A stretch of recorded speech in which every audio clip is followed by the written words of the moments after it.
ছোট ছোট ট্যাংরা মাছ দিয়ে আলু পেঁয়াজকলি ভাজি শীতের দুপুরে লাঞ্চে গরম ভাতে জাস্ট জমে যাবে। শুধু ভাতে হোক ডাল ভাতে হোক অত্যন্ত মুখরোচক হয় এই ছোট ট্যাংরা দিয়ে আলু পেঁয়াজকলি ভাজি। যারা রুটি খাও রুটি দিয়েও কিন্তু অসাধারণ লাগবে। তাহলে চলো দেখে নিই কীভাবে আমি কি করেছি। ছোট ছোট ট্যাংরা ভালোভাবে ধুয়ে পরিষ্কার করে লবণ হলুদ মাখিয়ে রেখেছি। আর পেঁয়াজকলিটাও একটু জাস্ট সামান্য লম্বা করে কেটে রেখেছি। সাথে কিন্তু আমি সরু সরু করে আলু দেব আর নিয়েছি দুটো পেঁয়াজটা আমি কুচিয়ে নেব। আলুটাও এরকম সরু সরু করে কেটে ধুয়ে আর একটা জালের ওপর রেখেছি জলটা ঝরে যাবার জন্যে। প্রথমে ট্যাংরাগুলোকে ভেজে তুলে রাখবো। আমি কিন্তু সর্ষের তেল দিয়েছি আর কড়া খুব ভালো করে গরম হয়ে যাওয়ার পরেই সব ট্যাংরা মাছগুলো দিয়ে দিয়েছি। যারা নতুন রান্না শিখছো তারা জেনে রাখো, এরকম অল্প তেলে যদি ট্যাংরা মাছ দাও তাহলে কিন্তু মাছ একটুও ফাটবে না। মাছগুলো ভাজা হয়ে গেছে, খুব বেশি শক্ত করে ভাজিনি, হালকা ভেজেছি।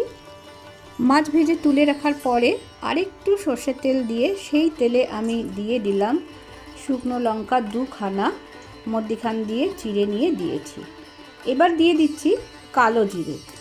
সবজির পরিমাণ অনুযায়ী কিন্তু কালো জিরেটা দেবে আর ভালো করে কালো জিরেটা ভেজে নেবে। তারপরে কুচিয়ে রাখা পেঁয়াজটা আমি দিয়ে দিলাম, দিয়ে সামান্য একটু ভাজা ভাজা করে নেব। মোটামুটি সামান্য লালচে রং ধরার পরে আমি কিন্তু আলুগুলো দিয়ে দেব। আমার কাছের দূরের সমস্ত বন্ধুদের জানাই আমার আন্তরিক শুভেচ্ছা। আশা করি তোমরা ভালো আছো, সুস্থ আছো। কুমকুমের রান্নায় আজ দেখছো ছোট ছোট ট্যাংরা মাছ দিয়ে আলু পেঁয়াজকলি ভাজি। যেহেতু ভাজি করছি তাই সময়টা কিন্তু একটু বেশিই লাগবে। তার কারণ এই আলু আর পেঁয়াজ কিন্তু বেশ ভালোভাবে গ্যাসের ফ্লেমটা কমিয়ে কিন্তু অনেকক্ষণ ধরে একটু ভাজা ভাজা করতে হবে। এখনই কিন্তু আমি লবণটা দিয়ে দেব না। লবণটা দিয়ে দিলে কিন্তু ভাজা ভাবটা কিন্তু হবে না। এটা আমি দিয়ে দিলাম অল্প একটুখানি রসুন বাটা। আমি এখানে রসুন বাটা দিয়েছি, দিয়ে আমি পুরো আলুর সাথে মিশিয়ে নিচ্ছি। তোমরা যদি মনে করো রসুন কুচিয়ে দেবে তাহলে কিন্তু যখন ফোড়ন দেবে পেঁয়াজের আগেই তাহলে রসুনটা দিয়ে নেবে। এবার আবার একটু কুচানো পেঁয়াজ দিয়ে দিলাম। আমি যে দুখানা পেঁয়াজ রেখেছিলাম তার মধ্যে থেকে অর্ধেক প্রথমে দিয়েছি আর অর্ধেক এখন দিলাম। এবার দিয়ে দেব J K ginger powder, dry ginger powder. J K ginger powder যেমন রান্নার স্বাদ যেমন বাড়িয়ে দেয়, তেমনি চটজলদি রান্না করতেও খুব সুবিধা হয়।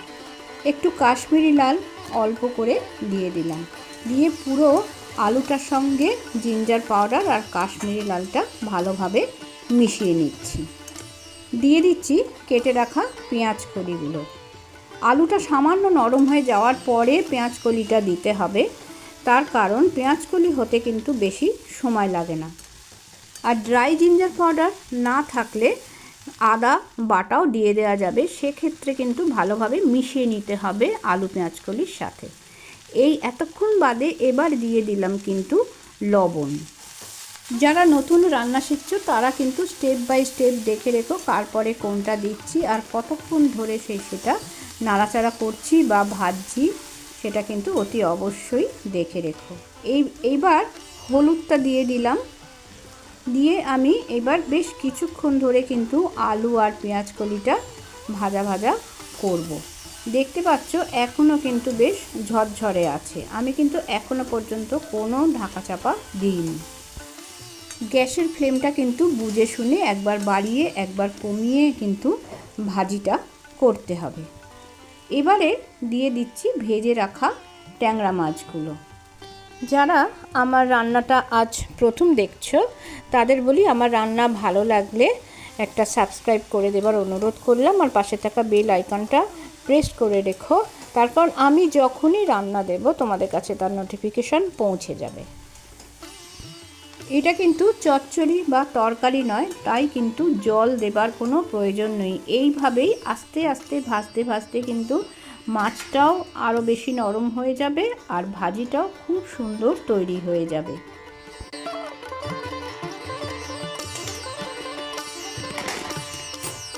ভাজা ট্যাংরা মাছটা দেবার পরে আমি উল্টে পাল্টে শুধু নেড়েই যাচ্ছি। তোমরা ভাবছো এটা আবার দেখাবার কি আছে, এটা তো মুখে বলে দিলেই হয়। ব্যাপারটা হচ্ছে ঠিক ওরকমভাবেই আস্তে আস্তে উল্টে পাল্টে নেড়ে যেতে হবে, তবেই কিন্তু ভালোভাবে মাছের সাথে আলু পেঁয়াজ কলিটা মজবে।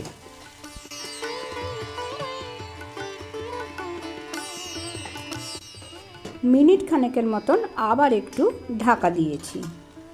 এই যে টমেটোটা দিলাম, এটা টুকরো করে কাটা টমেটো, এর জন্যে কিন্তু ভাজিটা বেশি মাখা মাখা হয়ে যাবে না, মানে ঘেঁটে যাবে না, এই রকম ছাড়া ছাড়া ভাজি ভাজি মতোই থাকবে।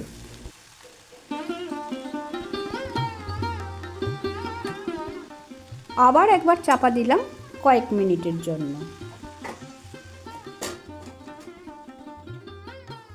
মিনিট দুয়েক বাদে ঢাকাটা খুলে আমি দেখে নেব কড়ার গায়ে ভাজাটা লেগে যাচ্ছে কিনা। আমি কিন্তু গ্যাসের ফ্লেমটা কমিয়ে দিয়েই রেখেছি।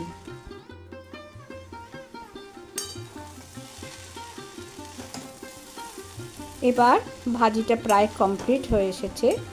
আমার আজকের রেসিপিটা যদি তোমাদের ভালো লাগে তাহলে একদিন অতি অবশ্যই বাড়িতে এই রকমভাবে ভাজি তৈরি করে আমাকে জানাও যে কেমন হয়েছে। আর খাবে তোমরা গরম ভাতের সাথে কিংবা ডাল ভাতের সাথে। এবারে সব শেষে ঘরে তৈরি গরম মশলা দিয়ে দেব, যেটা এলাচ, দারচিনি, লবঙ্গ সামান্য ভেজে নিয়ে আমি একটু গুঁড়ো করে রেখেছি, সেটা আমি এই ভাজির ওপরে ছড়িয়ে দিলাম। সমস্ত ভাজিটায় মশলাটা ভালোভাবে মিশিয়ে নিয়ে আমি কিছুক্ষণ চাপা দিয়ে স্ট্যান্ডিং টাইমে রেখে দেব।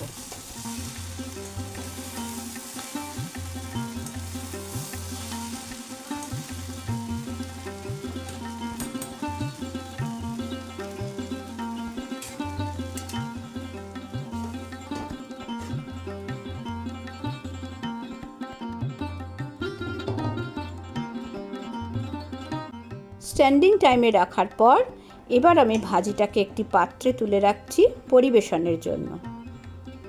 আজকের মতো তাহলে ভিডিওটা এখানেই শেষ করছি। পরের বার অন্য কোনো রেসিপি নিয়ে চলে আসবো খুব তাড়াতাড়ি। তোমরা কিন্তু অপেক্ষায় থেকো। সবাই ভালো থেকো, সুস্থ থেকো, আনন্দে থেকো। নিজের প্রতি অবশ্যই খেয়াল রেখো আর বাড়ির অন্যান্যদের প্রতিও কিন্তু খেয়াল রেখো। ধন্যবাদ।